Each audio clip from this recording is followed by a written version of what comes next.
Hello everyone, my name is Clarice and I am 10 years old. I am from Johan Bukit Jalil. Today, I am at Zoo Negara. Yay! Zoo Negara is home to 5,000 animals. It is open daily from 9 a.m. to 5 p.m. Today, I'll be speaking about 3 animals.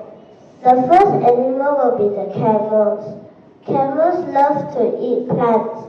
They can live up to 50 years.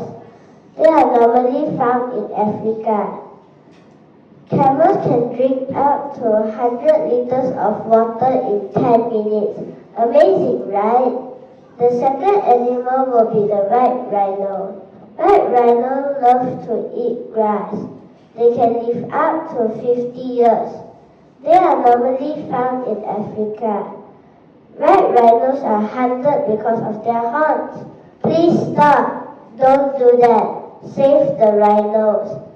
The third animal will be the giraffe. Giraffes love to eat leaves. They can live up to 25 years. Giraffes are normally found in Africa. Giraffes are very active. They only sleep for 4 hours a day.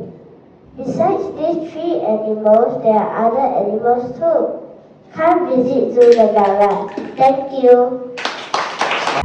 Your voice